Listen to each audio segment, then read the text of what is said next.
ఏవండోయ్ నానిగారు, ఈరోజు ఏంటి స్పెషల్ అని అడిగితే, రొటీన్గా చికెన్ మటన్ ఎందుకు బొమ్మిడి చేపలతో పులుసు పెట్టాయి అన్నారు. సరే తప్పుతుందా అని చెప్పి స్టార్ట్ చేశాను. ఎలా చేశానో చూసేయండి. ఫస్ట్ బొమ్మిడి చేపలను అయితే చిన్నగా ముక్కలుగా కట్ చేసుకోవాలి.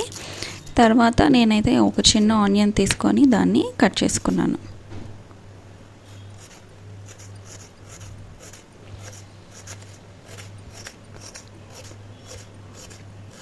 సో ఆనియన్ ఇలా ముక్కలుగా కట్ చేసుకున్న తర్వాత టమాటో కూడా కట్ చేసుకోవాలి అదేవిధంగా.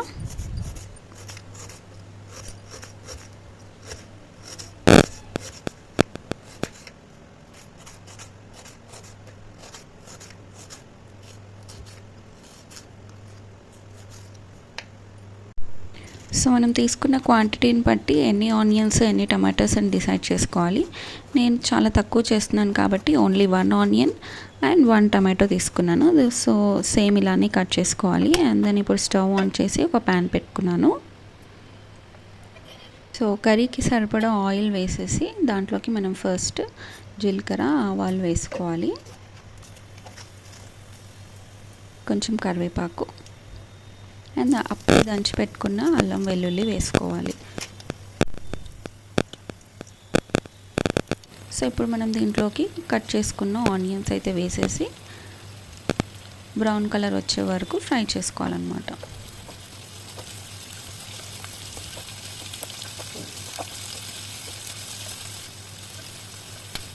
సో ఒకసారి మూత పెట్టేసుకొని ఆనియన్ మంచిగా మగ్గనివ్వాలి.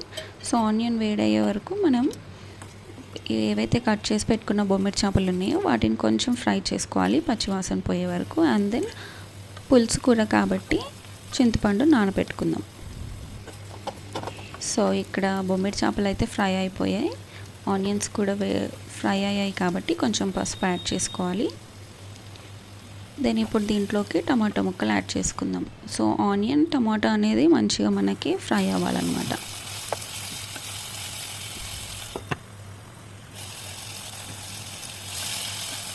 సో ఇవి రెండు ఫ్రై అయిపోయిన తర్వాత దీంట్లోకి మనం కారం అండ్ ఉప్పు వేసుకోవాలి.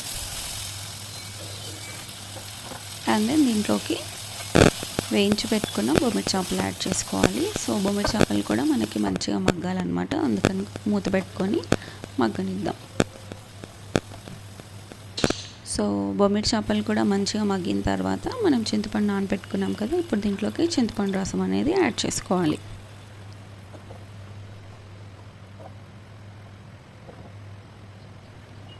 సో మూత పెట్టేసి పొంగొచ్చే వరకు పెట్టుకుంటే మనకి పులుసు అనేది బాగా మగ్గుతుంది.